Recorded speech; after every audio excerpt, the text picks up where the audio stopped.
This content is produced by Pass the CSLB, an independent audio-first study companion for busy California B General candidates. I build these lessons from official CSLB study guide topics and reputable source-backed California materials so you can study on the go. This is exam prep reinforcement, not legal, professional, engineering, or job-specific advice. Exam content is set by PSI and the CSLB and may change, so always verify current requirements against official CSLB materials. No exam outcome is guaranteed. Now let's get into it. Concrete does not need permission to shrink. Once a slab is placed, moisture leaves the concrete, temperature changes continue, and the slab tries to change volume. The field decision is not whether movement will happen. The field decision is whether that movement has a planned place to go. That is the heart of crack planning. A control joint does not make concrete crack-free. It creates a deliberate weak line so a shrinkage crack is more likely to form beneath a straight groove, instead of wandering across the finished surface. I think of the perforation in a graham cracker. The cracker still breaks, but the weakened line tells it where to break. A properly planned control joint does the same basic job in a slab. The force behind the crack is easy to picture. The slab is shrinking inward as excess moisture leaves, while friction at the bottom resists that movement. The concrete is being pulled by its own volume change and held by what is under it. Young concrete is not strong in tension, so stress looks for the easiest path to release. Joint planning gives that stress a preferred path before it makes its own. A control joint is also called a contraction joint. I use both terms because both show up in construction references and field conversations.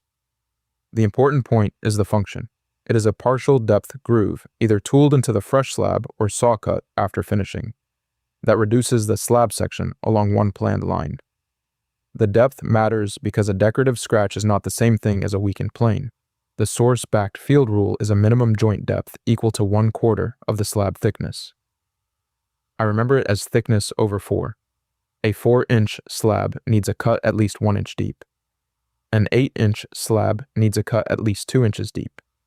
If the cut is too shallow, the slab may ignore it and crack somewhere else. A successful contraction joint normally leaves a rough crack below the visible groove. The aggregate faces beneath the cut can remain engaged. That contact is called aggregate interlock. It helps transfer load across the joint and limits one panel from moving vertically without the other.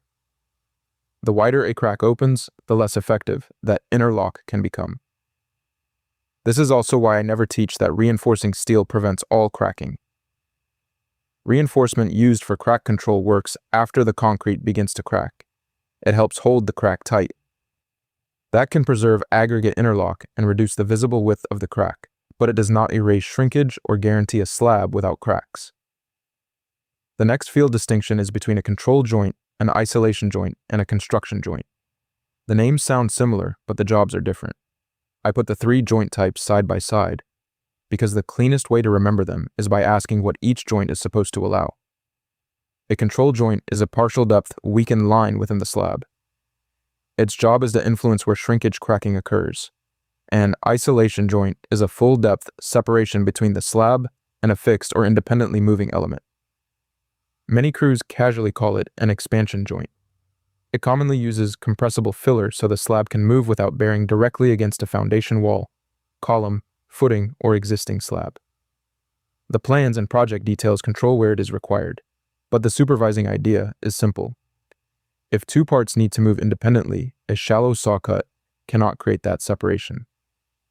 A construction joint is a planned stopping point in the placement sequence.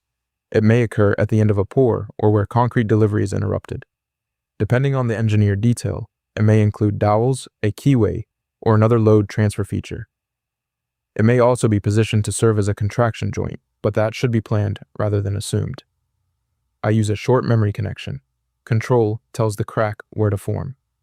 Isolation lets adjoining parts move separately. Construction tells the crew where the placement stops. Those are 3 different supervision questions. Suppose a crew pours a patio tight against an existing foundation wall, with no separation where the plans call for an isolation joint. The slab shrinks and changes temperature, but the wall does not move with it in the same way. That contact can transfer stress into the slab and contribute to cracking or edge distress. A control saw cut somewhere out in the field of the patio does not replace the missing full-depth separation at the wall. Joint geometry is where a good idea either becomes useful or becomes decorative.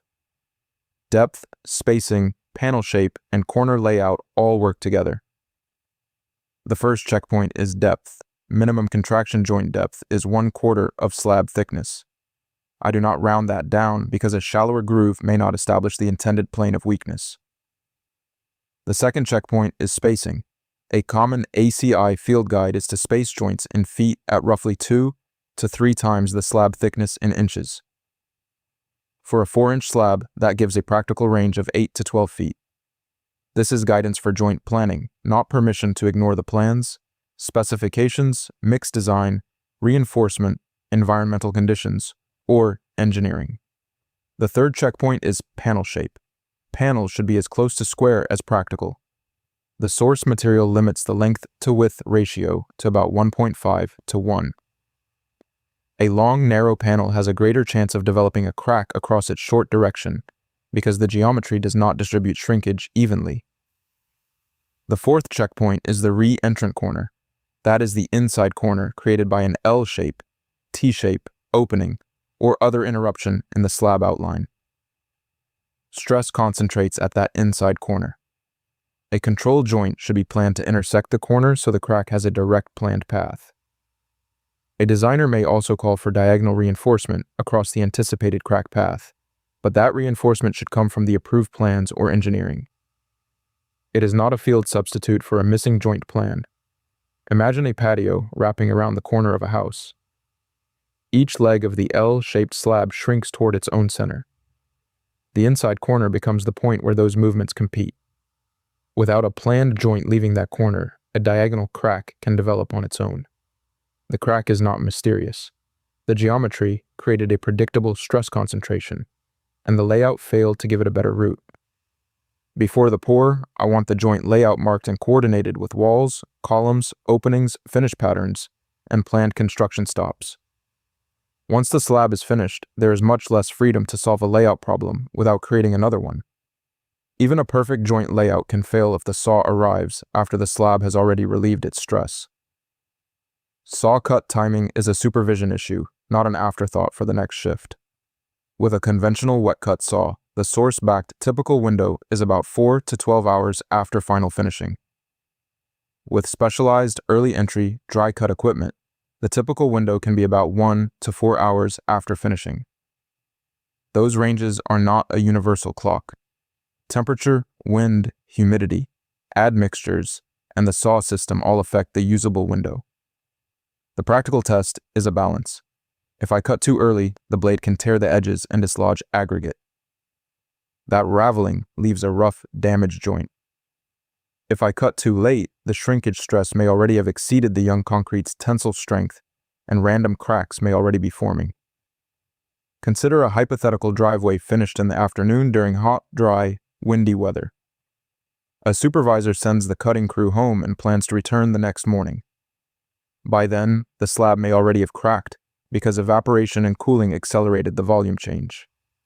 Cutting neat joints after random cracks are present does not move those cracks under the new cuts. The clock started with the concrete, not with the crew's preferred schedule. That is why the saw, blades, water supply, access, and trained operator should be arranged before placement begins. The memory connection I use is simple. The joint plan belongs to the pour plan. It is not cleanup work. Early entry equipment also does not remove the need for judgment. The skid plate and saw system are designed to cut young concrete while limiting raveling, but the operator still has to follow the equipment instructions and recognize the condition of the slab. A stated time range never overrides the actual cutting window for the concrete in front of the crew. Crack planning also depends on what is below the slab and where reinforcement is held during placement. These items do different jobs, so I keep them separate in my mind. For a residential slab-on-ground, the source report identifies a California minimum slab thickness of 3½ inches. That is a code minimum, not a universal design thickness. Approved plans, loads, soil conditions, and engineering may require more. Expansive soil conditions require specific engineering rather than a field guess. Below the slab, the capillary break and the vapor retarder are not interchangeable. The capillary break is a minimum 4-inch layer of 1/2 inch or larger clean aggregate. It interrupts the upward wicking of bulk moisture. Above that base, the vapor retarder is a minimum 6 mil polyethylene sheet with joints lapped at least 6 inches. It limits vapor movement into the slab. I remember the difference by thinking about 2 ways moisture travels. The aggregate layer interrupts liquid water wicking through small connected spaces. The plastic sheet resists vapor diffusion. One is not a substitute for the other in the source-backed California sequence. Where reinforcement is provided in a slab-on-ground, the California Residential Code requires it to be supported so it remains in the center to upper 1/3 of the slab during placement. Laying welded wire reinforcement on the base and hoping someone pulls it upward while concrete is being placed does not reliably hold it in the required position. Chairs or bolsters keep the location intentional and verifiable. That reinforcement placement connects back to crack control. Steel can help hold a crack tighter when it is positioned to work in tension, but steel lying on the bottom is not doing the same job. The supervision question is not whether steel was delivered to the site. The question is whether it stayed where the approved design and code required while concrete was flowing around it. Before the pre-pour inspection, I want to see the prepared base, the clean aggregate thickness, the vapor retarder thickness and laps, supported reinforcement, isolation material at fixed elements where detailed, and a joint layout that matches the placement plan. Those checks connect moisture control, crack control, inspection readiness, and schedule protection before any condition becomes concealed. Saw cutting adds a separate hazard that has nothing to do with whether the joint line is straight. Cutting concrete can release respirable crystalline silica, so dust control has to be part of the same work plan. The Cal OSHA permissible exposure limit in the source report is 50 micrograms per cubic meter as an 8-hour time-weighted average. The important field point is that Cal OSHA Table 1 gives specified controls for common tasks when the employer follows the listed equipment and work practices. For a handheld power saw used outdoors, Table 1 requires an integrated water delivery system that continuously feeds water to the blade. For a task lasting 4 hours or less in a shift, the table does not require a respirator. If that outdoor handheld saw task lasts more than 4 hours in the shift, an assigned protection factor 10 respirator is required. For the same handheld saw used indoors, the source table requires the integrated water system and an assigned protection factor 10 respirator, whether the task lasts 4 hours or less or more than 4 hours. For a walk-behind saw used outdoors with integrated water, the summarized table does not require a respirator for either duration. Water control matters because it captures dust close to the blade before the smallest silica particles become airborne. I do not treat the absence of a visible dust cloud as proof that every requirement is satisfied. The tool, location, duration, water delivery, and respirator requirement still have to match the applicable rule. The employer must also designate a competent person for respirable crystalline silica hazards. In this rule, competent person is not just a complement for an experienced worker. It means a person capable of identifying existing and foreseeable silica hazards and authorized to take prompt corrective action. That authority matters. A person who sees a failed water line but cannot stop the cutting is not carrying out the full function described in the standard. Suppose an outdoor handheld saw has working integrated water, and the cutting task is planned for 2.5 hours. Under the summarized Table 1 conditions in the source report, no respirator is required for that task. Change only one fact and extend the same task beyond 4 hours, and the respirator requirement changes. This is why the supervisor has to know the actual task duration, not merely the length of the worker's shift. I bring the whole lesson together with a field sequence. Before placement, I identify what every joint is meant to do. I separate full depth isolation from partial depth contraction. I coordinate construction stops instead of discovering them when the trucks stop. I check re-entrant corners, panel proportions, spacing, and the required saw cut depth.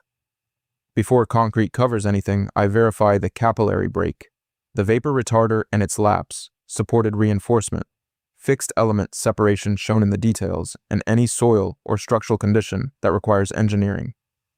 I do not improvise around expansive soil, reinforcement design, dowels, or load transfer details. As finishing progresses, I track the slab condition and the saw cut window.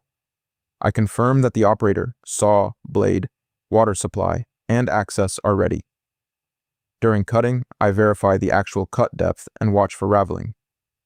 I also verify the silica controls for the tool, location, and task duration, with a designated competent person able to correct a problem immediately. After cutting, I inspect whether the joints are continuous, located as planned, and deep enough. I look at re-entrant corners and transitions first, because those are common stress locations. If a random crack appears, I do not pretend a later saw cut will pull it into line. I document the condition and follow the project requirements for evaluation and correction. The central idea stays the same from start to finish. Concrete will move, and crack control is the work of giving that movement a planned path. A control joint guides shrinkage cracking. An isolation joint separates parts that need independent movement. A construction joint organizes a stop in placement. Depth makes the control joint effective. Timing gives it a chance to work. Panel geometry reduces competing crack paths, and safety controls protect the people making the cut. I made an audio practice quiz specifically for this episode on control joints, expansion joints, and crack planning. The questions are read aloud and you answer by tapping, because I know a lot of your study time happens while you are driving, working, or moving through the day. Go to the description below this video. You will see a link that says Pass the CSLB. Tap it. It will take you straight there. Comment below with any questions about anything I covered, and subscribe so I can help you stay on track through every episode until you get your license. I am rooting for you, and I want you to keep building this knowledge one solid decision at a time.